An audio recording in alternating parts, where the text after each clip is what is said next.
Good afternoon, everybody. Thank you for joining the Texas A&M Energy Institute Energy Digitization webinar series. My name is Le Xie. I'm a professor as well as assistant director at the Energy Institute for Energy Digitization. This webinar series is really trying to bring together leaders from academia, government, and industry to talk about the opportunities and challenges associated with the massive digitization of the energy sector. And today, we're very, very pleased to have not only one, not only two, but three speakers joining us from EDP Renewables. So our main speaker is Mr. Brian Hayes. He is the Executive Vice President of Asset Operations, and he will be joined by Todd Beeby, who is a Manager of Performance Monitor, and Adi Krishna, who is a Manager on Predictive Diagnostics. They all are coming from EDP Renewables, one of the largest renewable generation company in North America. And I just briefly introduced Brian as the main speaker. So he is the Executive Vice President in charge of asset management, field operations, control center, and a number of other activities. And before that, before joining EDP Renewables, he was with Horizon Wind, and he has literally, led through this growth period of wind energy from very little to now a major force of the generation portfolio, not only here in Texas, but also around the country and around the world. And most importantly, Brian is a proud Aggie class of 91, I believe, right? 96, all right, okay, 96. And he is also got his MBA from Duke.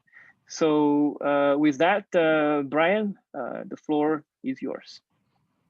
All right, great, thank you. Well, howdy to everybody. So I'm thankful to be here today with the Energy Institute to just share a little bit about our story from EDP Renewables. And so I guess that, from the title, we're called it Making Sense Out of the Mess. And the mess is really the data. And so it's just a play on words, just because as we've kind of grown up, the real focus has been, how do we understand what's going on, first thing, but then the real point of all that is to make our plants make the most money that they possibly can, either from reducing the operating expense or increasing the revenues of the generation. And so that's really where the name comes from. All right, good. We've already gone through the introductions. I just wanted to highlight, thankful for Todd and Adi to join me today. And so Todd heads up the performance monitoring group here at EDP Renewables, and then Adi heads up the Predictive Diagnostics. You can see both of them are hardcore engineers.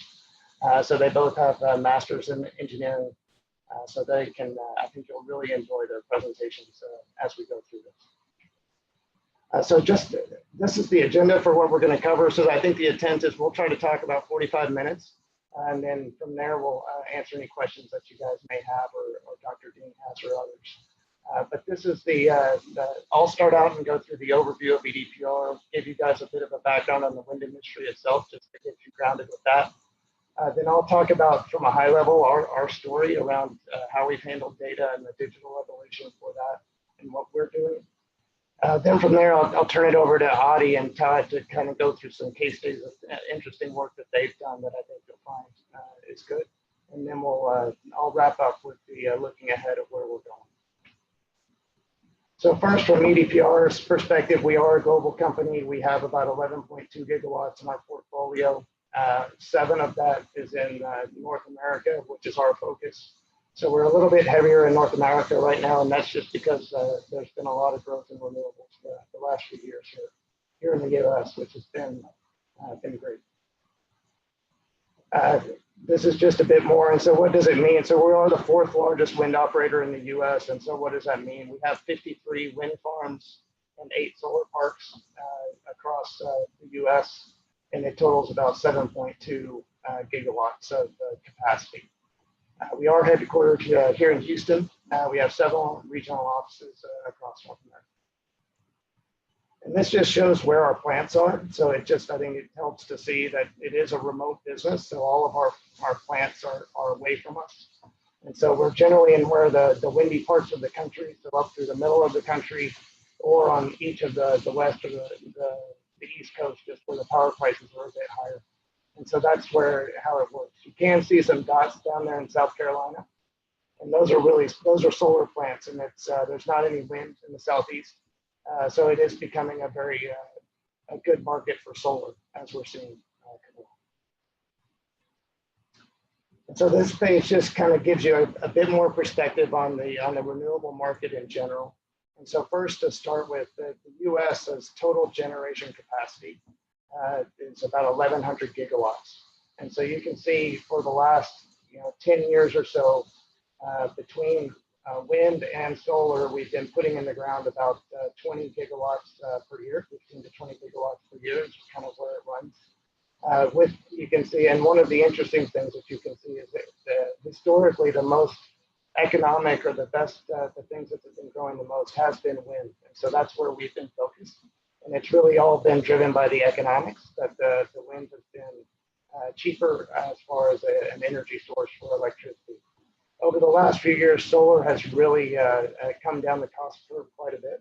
And so it's starting to pick up a lot of steam as far as moving into the electric space and just contributing more of our generating capacity. And we expect that to continue. The utilities really like solar because it generates power during the day when it's sunny, when load is high.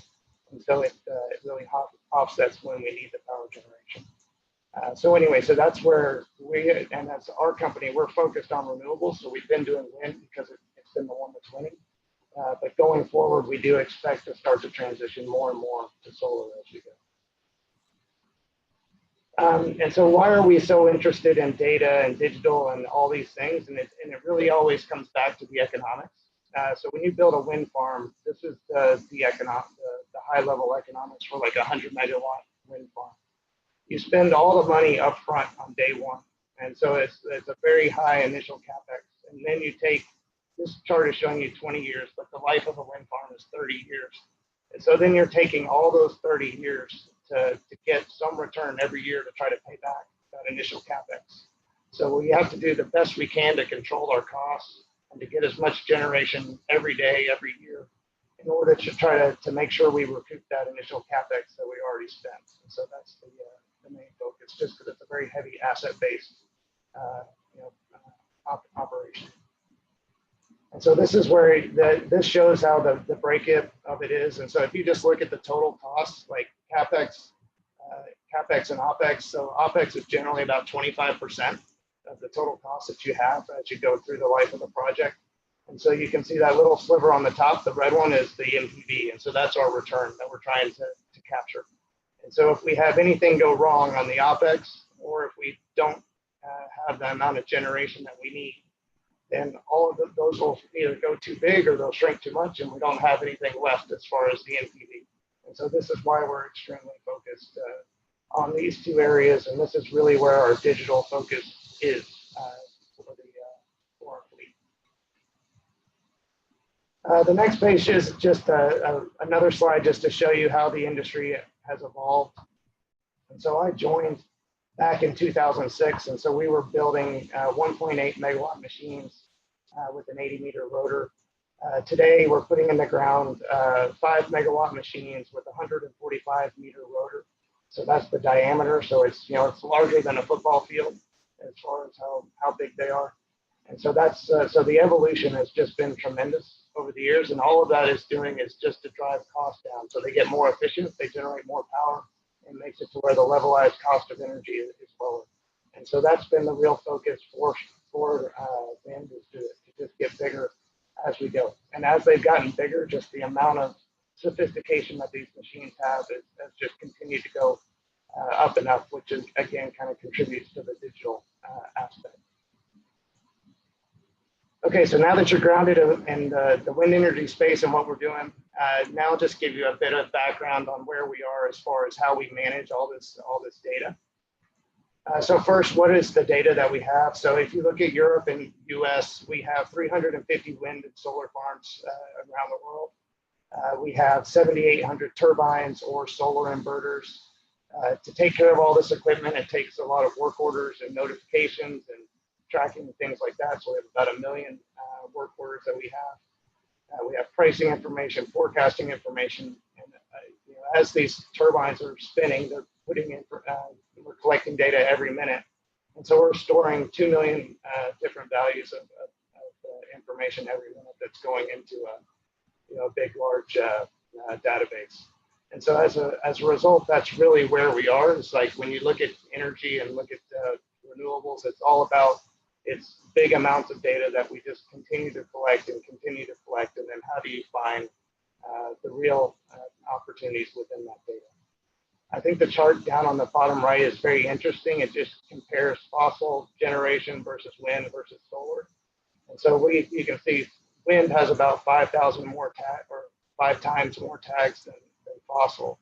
But as we move to solar, it's a whole nother change as far as it's about 10 times wind as far as the amount of data. So the amount of data that you can get out of a solar park is just, it's extremely significant. And it's really just because of the many pieces of equipment that have sensors in a solar park that you can see. So it's a big opportunity, and it's a big thing for us to focus on. And then the last point on the page kind of goes back to the previous about the turbines, just to indicate how much the data has evolved and how the sophistication has grown up on the wind space. So the V47, that's a Vestas 47-meter rotor turbine, was built. It was kind of being installed around the 2000 timeframe, so 20 years ago. Today, the most advanced turbine is the Vestas V164. That's an offshore turbine. And that turbine generates the same amount of data in 4 days that the V47 generated in a 20-year lifetime. And so as these turbines have evolved, the turbine manufacturers have come up with all sorts of sophisticated controls and data that they're collecting and monitoring to make sure we get the best performance out of the machine. And so that's it just as a reflection there. The next page just shows how we get our data, how we're doing our data today. And so the left is just all the sources. And so you can see we don't get data just from one place, like from the SCADA. We get data from our work order management system, from our condition monitoring system, from HR systems, from oil sampling databases, so all types of databases that we have. And so we've been pretty rudimentary about how we're actually doing this. We just take all the source data and we're effectively putting it into a SQL database that then Todd's team effectively then can come up and report against. And so that's what worked for us in general, but it's a pretty big database that ends up not being extremely reliable. And so now we're in the process of changing. We're actually going through it right now with a consultant, where we're going through the process that many other companies have gone through in other spaces, or even in the energy industry and the financial industry, where we're moving to a data lake concept, to where we're focusing very much on how the data is ingested, how it's stored, how it's prepared and trained and modeled, and all of that is treated in a much better way. And then, of course, adding just a ton more processing power. And so moving to a cloud environment where we can go up and down on processing power to be able to handle all this data. And so it's the intent is by the time we get all this implemented, it will just improve our capabilities. So then Todd and Adi can do even more things than you'll see today as we go. And so this is just some examples. I won't go through all of them, but it just shows the architecture that I went through at the beginning was kind of where we were from 2013 to now. And so now we're changing, and it's just things like we do a batch process every day. It takes about 8 hours. And so then now we're doing it where it's effectively, it occurs every 15 seconds, and it's rolling all the time. And because the issue that we were having is it's very difficult to get intraday information out of our wind farms. Like you have to wait effectively almost 2 days later by the time it's treated and by the time it's available. And so now with this new process, everything's effectively getting treated as it comes in. until we have access to it right away. Todd's team can do queries and they can be so large that they'll take overnight. Now with the new system, a query that formerly would have taken 10 minutes now takes 5 seconds. So just the ramp up in speed is just is going to be significant. So there's lots of benefits, and this isn't any different than what other companies in the industry would do, but it's just some of the challenges of where we are is kind of trying to effectively grow up and become as we've grown significantly, now trying to make sure we're doing all the right things with the data that we have. So with that kind of gives you the high level on those areas now. And I think it will be interesting to have Adi is going to come up and go through a case study on the predictive diagnostics. So anyway, so I'll stop there and turn it over to Adi. All right, perfect. Thank you, Brian. Good afternoon, everyone. Thank you for having us here. So I'll walk through some of our predictive diagnostics lessons learned, case studies, and hope you all find this informative. So Brian, are you going to be driving? Yeah, I can. Yeah. Okay, perfect. Thank you. There you go. All right. So before we get started, we just thought it'll be a good idea to do a wind turbine 101 because this will kind of set the stage for some of the discussions that'll happen in the future slides. So let's start from right to left here. So on the right hand side, you'll see the blades and the hub. They basically rotate when the wind impacts them. The rotating part on the front is connected to a gearbox through a main shaft and a main bearing, as you can see highlighted on the screen. The role of the gearbox is basically to increase the rotational speed, and that is ultimately fed into the generator. So as you can see, there are several components highlighted here within the turbine. We've highlighted a few in red that we consider are major components that actually drive the operational costs, at a wind farm that Brian was alluding to earlier. And proper maintenance and reacting to their failures in time is the key in optimizing our operational costs. And out of the ones highlighted in red, typically where we see more reliability issues would be the blades, the main bearing, main shafts, gearboxes, and generators, essentially. So, those are, some of the key components that we focus on, when it comes to monitoring, the health of these assets. So moving along, I mean, this slide just kind of highlights the goal of, what the predictive diagnostics team does. The goal is to basically detect early stage component failures and issues, and with the goal being that we, reduce the operational cost that is required to repair them. And the ultimate goal, if we can avoid the replacement, that's the best possible scenario. And again, also reduce the amount of downtime that'll take to either repair or to replace these components. The figure on the right kind of shows, the kind of failures that we are targeting. Typically we want or failures that are that you can trend over time or that develop over time, or are the typical failures that are easily or that we are trying to catch ahead of time so that we can repair them. The instantaneous failures or that failures that happen over time, they are a little bit tough to catch. But we are always challenging that assumption. The goal is to detect as many different kinds of issues and failure modes as we can, where possible.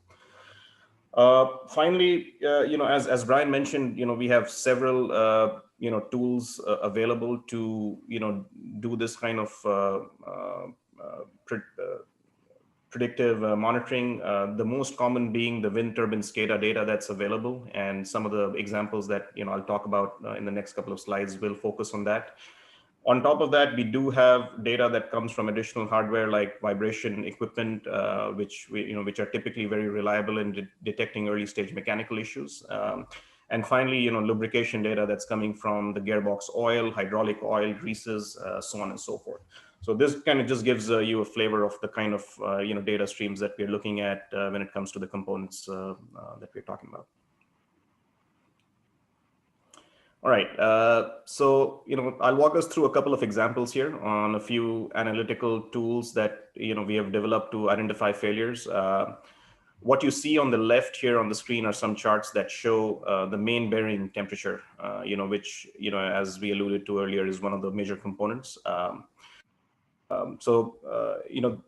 The trends on the top actually in red show the main bearing temperature of that specific turbine on site that's in question. And the trends in blue actually show the site average of the main bearing temperatures at that site. So, to help understand and quantify how far that specific turbine is deviating from the mean, we normalize this data and we calculate the z-score, which basically is an estimate of how many standard deviations is that specific unit away from the mean. And finally, just to smoothen out any deviations, from the daily z-score, we are looking at the moving averages in the bottom charts, in light green and dark green. And we have kind of set some thresholds on when do we really think an issue can develop. So it's a really simple tool, but it's effective. This methodology has been effective in catching issues for us. We typically use a combination of SQL, to store and query the data, R to run our calculations, and Tableau to visualize, the dashboard, if you will, for the analyst. Typically when an anomaly is detected, we recommend an inspection, through our CMMS tool, or, which Brian was alluding to, SAP work orders and notifications. So we typically let the site teams know, hey, there's something going on here, and maybe it needs to be inspected and checked out. And then finally, from the inspection, we can choose from a number of options on, what is the best, course of action depending on the damage that we find. So this is the typical process of, how, from a detection to a corrective action, what are the different steps that are involved, and an example of, a very common tool that we use to detect issues. And this concept, can be applied and is applied to several other parts of the turbine. This example is from a main bearing, but we use the same tool to identify any gearbox bearing issues, gearbox oil deviations, generator bearing issues, generator winding issues, hydraulic oil temperatures. The same concept can be applied to several different applications. All right. The next example here actually shows a machine learning model that we developed to improve, again, the detection accuracy and increase the lead times to predict main bearing failure. So in a way, it was almost like an improvement on the previous tool. So a multi-label classification method was used to execute this model. We basically, divided came up with like a state of health of the main bearing, 0 being, the worst or when it's failed at the month of failure, and 1 being the month before, and recursively increasing that number to 5, that's when it's okay. The model used several features that are listed out in the slides. The power, wind speed, the ambient temperature, the main bearing temperature, obviously the nacelle temperature, and a couple of different variations of the main bearing temperature where the rolling average was used and the slope of the rolling average was used. So this is still, I would say, it's in late development stage, and we have kind of seen a good or a high level of accuracy that's been attained on the test data, and we hope to really roll this out on actual field observations going forward. So just an example of where we are right now. We are, as Brian was mentioning about our transformation on data and how we use it. This is an application of what we can really achieve what if we leverage all the data that's really coming into our systems, and we are at a stage where we are trying to really accelerate that growth. A similar concept and and similar techniques can be used on other parts of the turbine as well, and that's something that will be a focus for us. All right, and finally, just an example of some of the tools that we use to prioritize the work at at the wind turbine or on a wind turbine site.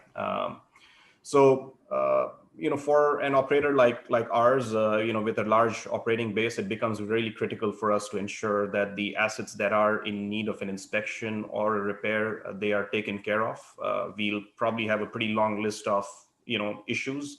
So which one of them are, need attention first or, more is important, so that we can, align our resources in terms of manpower, parts, etc., to address those in the right time.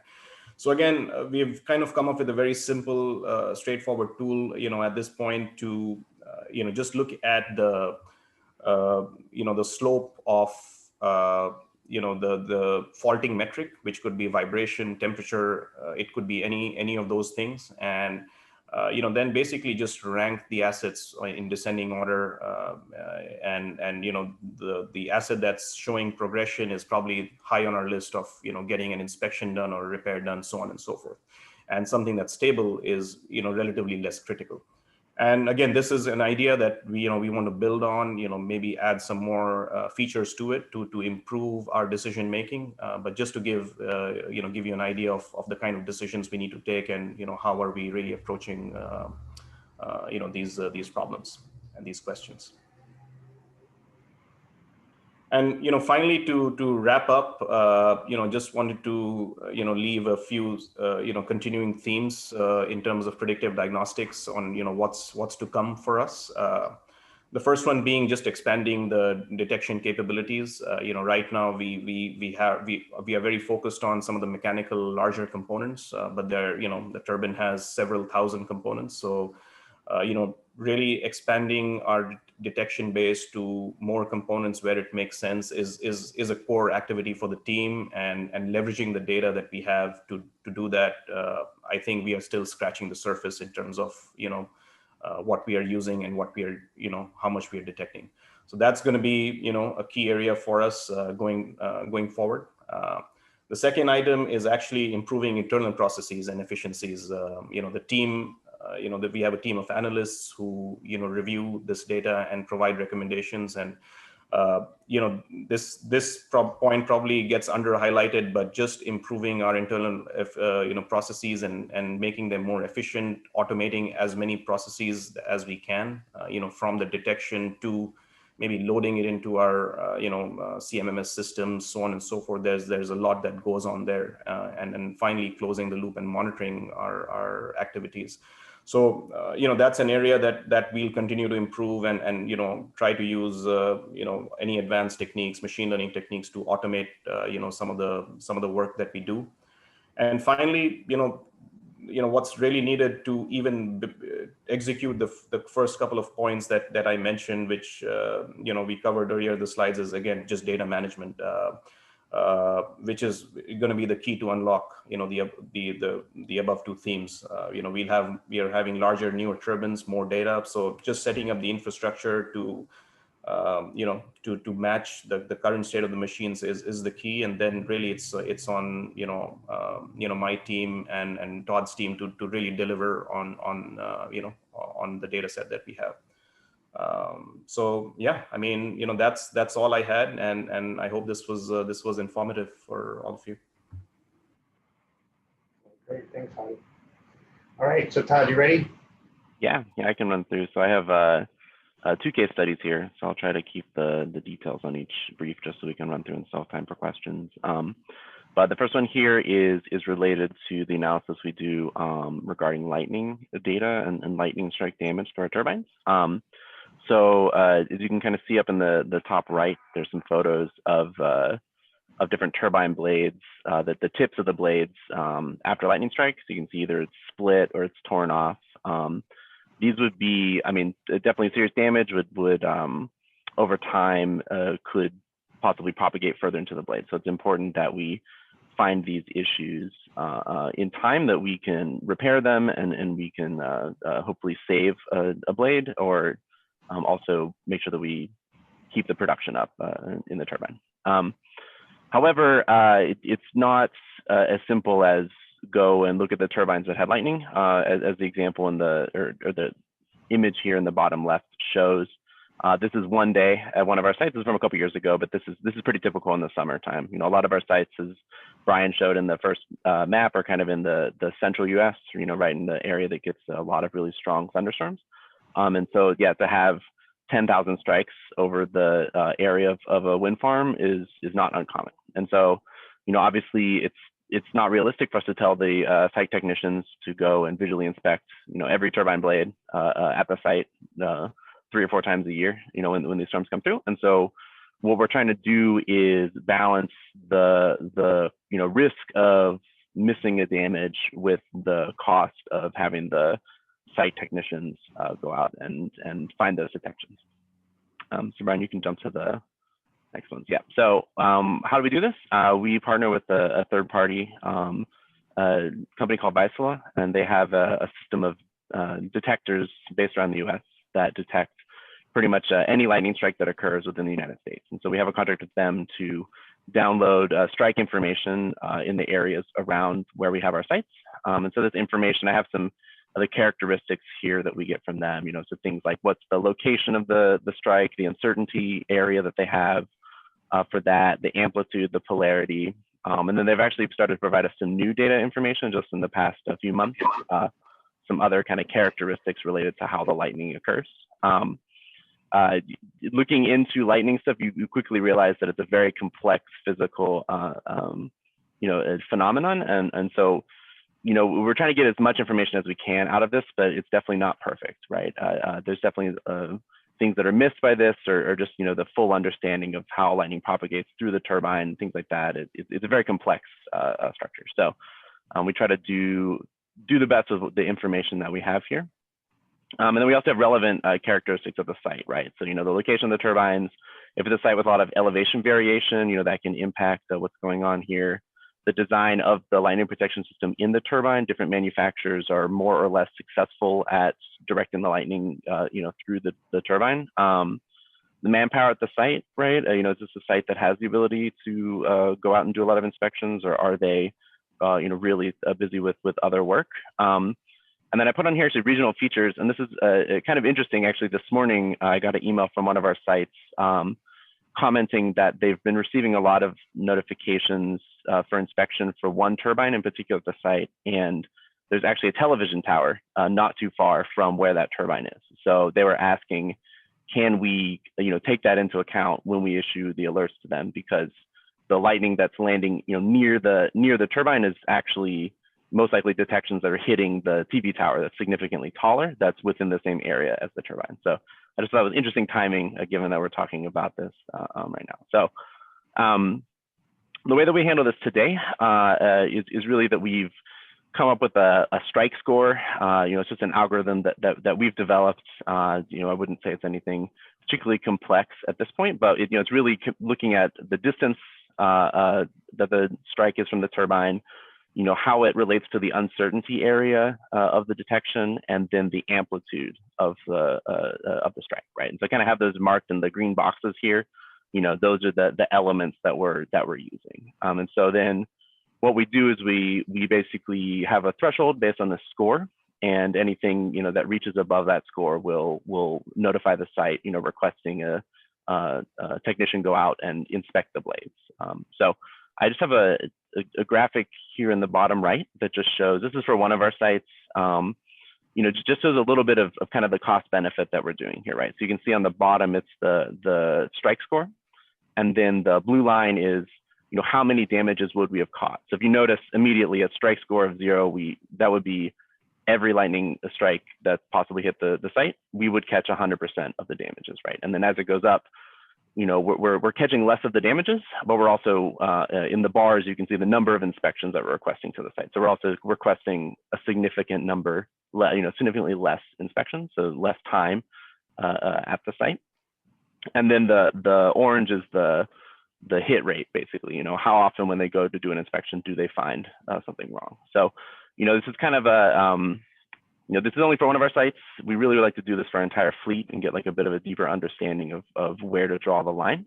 But you can kind of see, right now we're hovering around, 500 to 1,000 is kind of the area that we're picking. And so, we're sending them out to do 35 inspections, and in that they're catching 85% of the possible damages, right? So this is something, right now, like I said, it's just an algorithm that we've developed, but especially with these new characteristics that we're receiving from Vaisala, we're really wanting to incorporate more information into how we're calculating the strike score. And catch rate and the hit rate are basically your accuracy and your precision, right? So this is very much set up to be something that we could approach with machine learning. And Brian, if you want to jump to the next slide. Yeah, and so that's kind of where we're at with this right now. Is that something that we're really interested in doing with this process is, can we bring in some machine learning techniques? We kind of have a bit of a baseline. We know how well we're doing right now with just our basic algorithm. But if we were to approach this using machine learning model, pulling in some of these additional characteristics at the sites, could we go ahead and improve both the detection, the accuracy, and then also the precision, right? We're not wanting to send the site out to inspect a lot of false positives because that, is not a good use of their time. So, and then some other things that we're wanting to do, and Adi and Brian both kind of touched on this already, is improve the speed at which we can do this, improve the turnaround. Especially for major strikes, it's very important that we can tell the site as soon as possible. Some damages are things that are, just need to be fixed in the next service cycle, so within 6 months. But some damages, really, we need to stop the turbine and not run it because there's a risk of a structural failure, right? So especially for those major strikes, getting the information out to the site in a quick manner could save us a blade and could save us the turbine being down. So that's a significant cost. And then just some other things to think about. Brian mentioned that the blades are getting bigger. One of the ways they're doing that is by incorporating new technologies, using more carbon fiber in the blades, for example. Carbon fiber is also a really good electrical conductor. So when it comes to lightning, it's not a good material to use. So, these new designs, although they're stronger and lighter, can incorporate new risks, things like that. And with less turbines at a given site, for the same megawatts, you're using less turbines. Like Brian said, there's benefits to efficiency for there, but you also lose more every time one is down, right? So we would definitely want to make sure that we are keeping them up as much as we can because the impact is larger every time one goes down. Yeah, and then jumping onto the next case, so efficiency.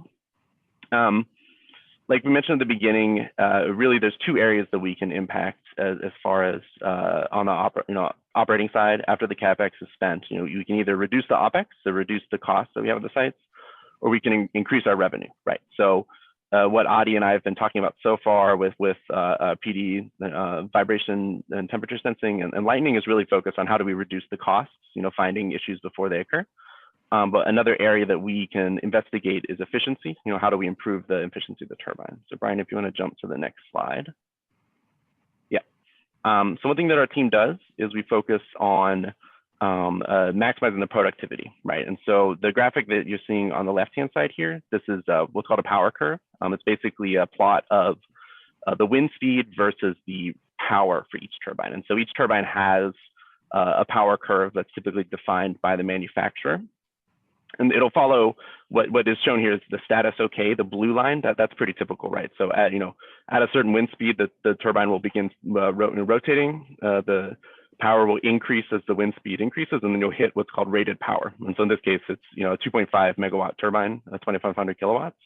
And at that point, even if the winds increase, the power output won't increase because that's the rated power for that turbine. And so each of these dots in this plot is a 10-minute average. And you can see what you would expect. Some feedback. What you would expect is the blue line, right? We're kind of meeting what we would expect for the turbine. However, there are cases where that doesn't occur. One reason this can be challenging is that it's not necessarily obvious to say site personnel that something's wrong with the turbine, right? The turbine's running, it's producing power. If you're a site manager of a site with 200 turbines, you're probably not opening up each turbine's power curve to check that it's if it's producing 2,000 versus 2,500 kilowatts, right? They're more focused on turbines that are completely offline with faults or doing preventative maintenance, things like that. So this can be kind of lost mystery, lost revenue, right? So the idea here is to focus on finding those times where the turbine's running, but it's not running as well as we would like it to. So there are a few different things that can be happening here. Just to try to illustrate some of the different colors you can see on this plot. One is just underperformance, where it's still following the same power. That's what's in black, the dots in black on here. It's still following the same trend. It's just not reaching the appropriate power for the given wind speed, right? It's kind of underneath the curve that we would expect. So that's definitely one area that we want to investigate. Another one is curtailments. So when we're externally curtailed by the grid, sometimes something can go wrong in the settings and that curtailment isn't lifted when it should be lifted. And so we are purposely underproducing, well, not purposely, but accidentally underproducing. A similar item with derates. So the turbine can be programmed to derate. We will do this for legitimate reasons. For example, if we discover something in Adi's detections about a gearbox that is damaged or showing trends, we might derate the turbine so that there's less strain on those components. But then once the gearbox is replaced, we need to remove that derate and continue to produce at a high level. And sometimes that gets missed, right? So finding these different areas that we could be underproducing is very important. So basically the idea with this is to find those and then to notify the site so they can go and take corrective action where it might be.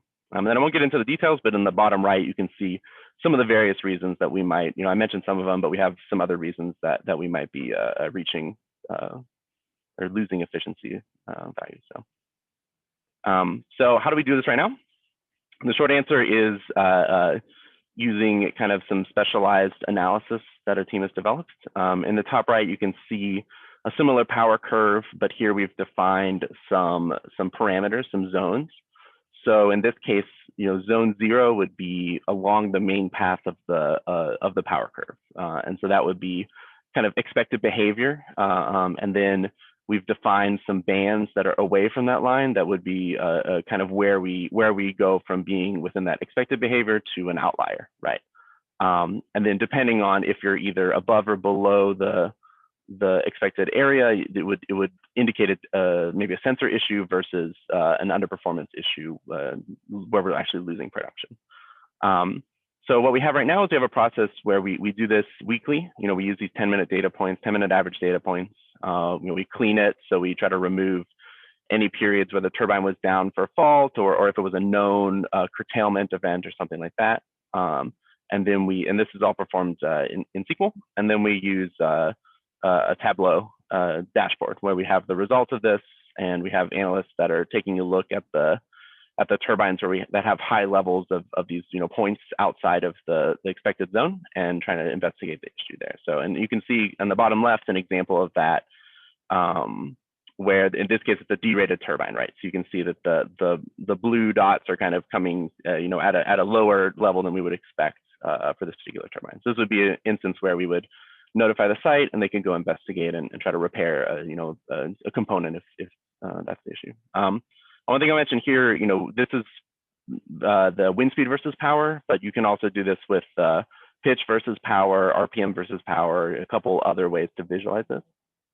But just for simplicity's sake, I was only showing one of the plots here. But some challenges with this, sorry, Brian, some challenges with this, it does involve a lot of manual work still, and obviously involves a lot of specialized knowledge to be able to define what are those zones that you're expecting, how exactly you'd want to clean the data.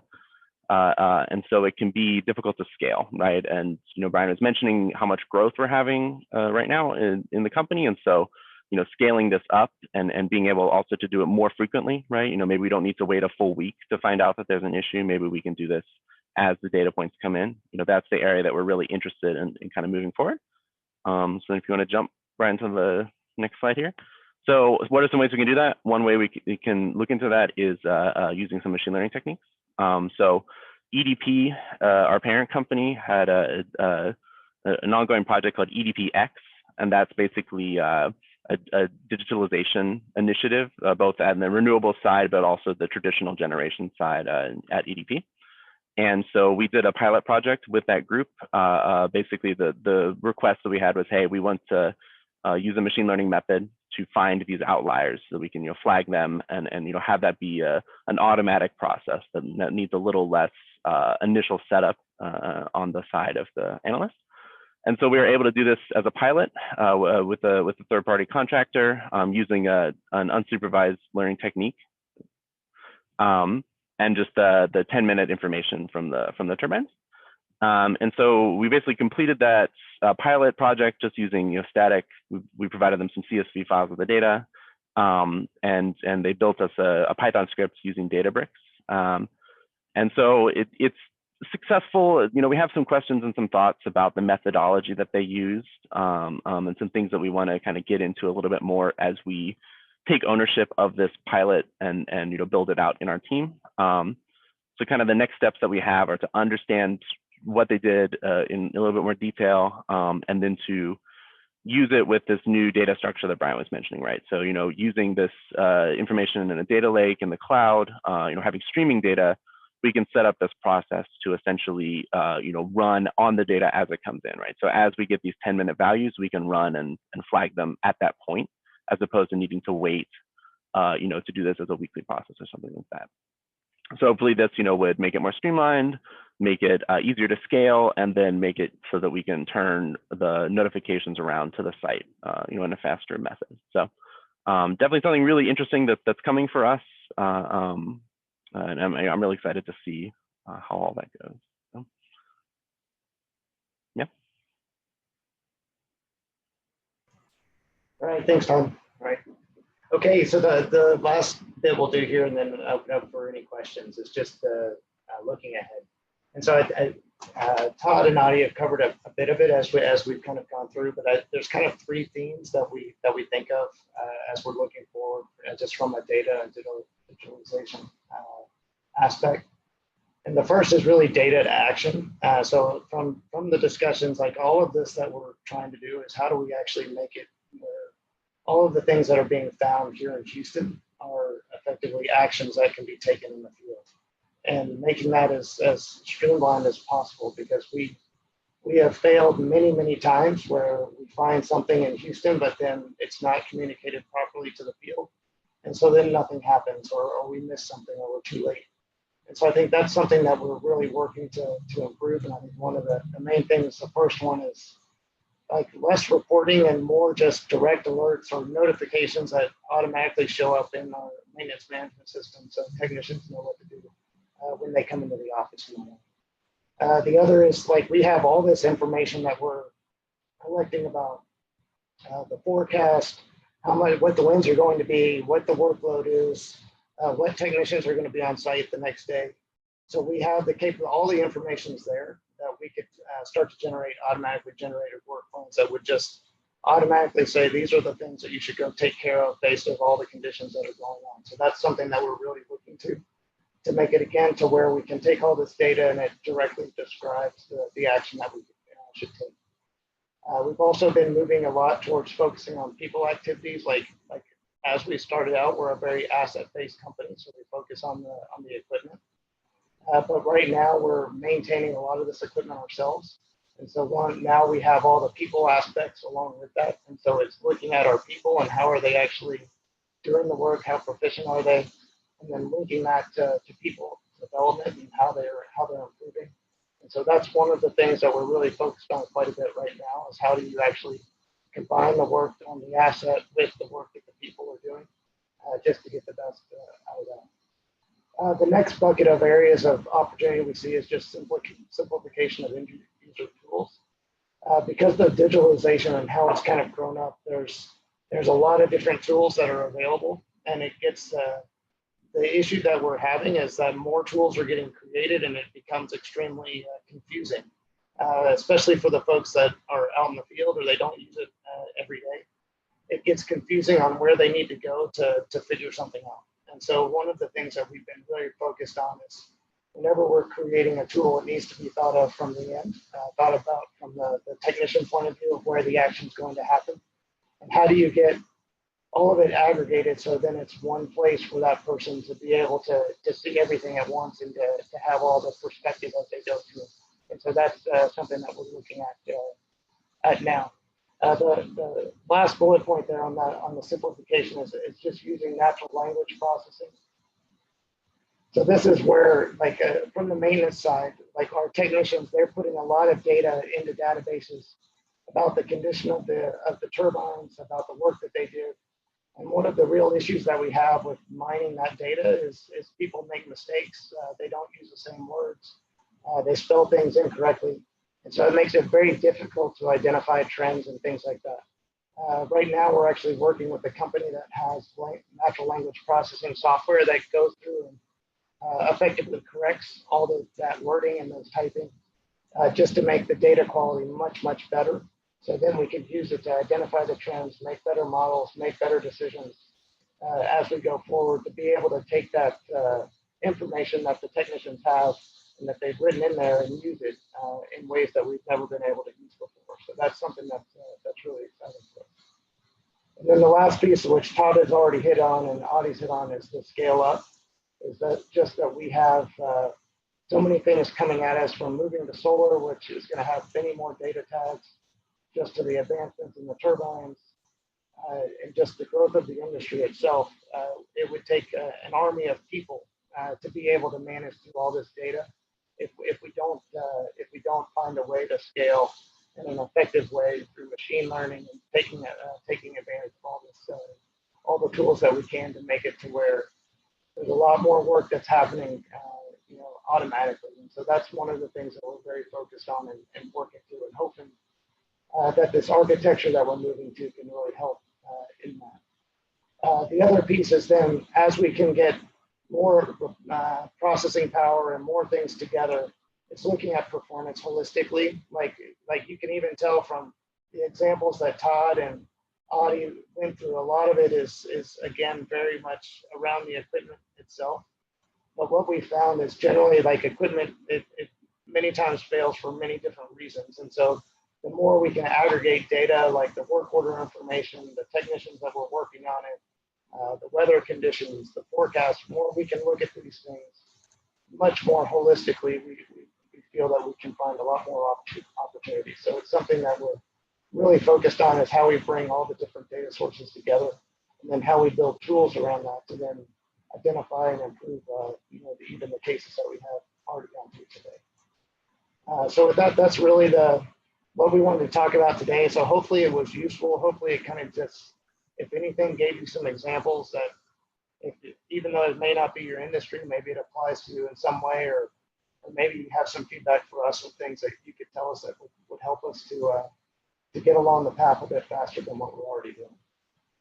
But with that, I'll stop there and see if there's any questions. Thank you, Brian, Todd, and Adi. This was really informative. So the format of this webinar series, that not only we have you present, we will also have one of our local experts to provide some commentaries on what you have presented. And today we're very pleased to have one of our own experts in the wind energy data analytics, Professor Yu Ding, who is also the Associate Director for Research Engagement from the Texas A&M Institute for Data Sciences, to provide some commentary. So Yu, would you like to start? Yeah. Thank you very much. You can hear me, right? Yes. Yeah. Thank you, Dr. Lexi and Texas A&M Energy Institute for organizing this event. I'm honored to have the opportunity to make a few remarks. And I know Brian very well, and is very pleased to meet Adi and Todd the first time, even though virtually. And hopefully, when the COVID is behind us, and we can go to your office again. I've been there several times myself, and we can have some further discussion. And thank you very much for all of you for giving a great talk. And the EDP North America is very innovative renewable company. Under Brian's leadership, and EDP has been actively engaging academia to come up with an analytical solution for your wind energy and solar energy operation. My research team has been working with EDP for nearly a decade. EDP has provided us for almost like 10 gigabytes wind farm operational data. And this platform actually allows us to do good research and meaningful research. The research we can feed back to our industry partners, and we also can publish in top data science journal, leading wind energy journals. And I hope we already provided EDP some useful things. I remember 3 years ago, we've been working with the EDP and jointly developed the R package for passive device AEP quantification. And hopefully you guys still using that by the energy assessment department. And but I like to tell a little bit of story, because I talk to Brian quite often. From the beginning of the introduction, we know Brian is alumnus of our department, class of '96, and he's serving on our industrial advisory board. Prior to this COVID time, Brian comes to College Station at least twice a year to attend the advisory meeting, and we usually will have breakfast together on those days. One of those breakfasts, Brian recommended me to read a book, and the book is called Moneyball. It's like 20 years ago a book, and I did read the book, and I enjoyed reading the book. It talked about the journey of Oakland A's general manager Billy Beane, and how he utilized the sports analytics, a form of data science, and to help Oakland A to constantly get to the playoff while spending money really far fewer than the Major League Baseball team. And that was 20 years ago. And nowadays, sports analytics, and it's no longer a fashion. It's a necessity, right? And the book also featured a data scientist. His name is Bill James. From 1977 onward, Bill James started publishing baseball statistics and data-driven insights about baseball. But in the first 15 to 20 years, nobody really was listening to him. James's statistics was by and large ignored by the baseball professionals, and until Billy Beane come out, and Billy Beane found the value in those data. I told this story not intending to say that the domain expert will be replaced or can be replaced by data scientists. It will not be, okay? But I want to stress the importance that the domain expert and data science, when they work together, and the wonderful things happen. And just as our collaboration with the EDP has demonstrated. So once again, I want to thank Brian and your team for the great talk and the great work and spending time with us. Thank you.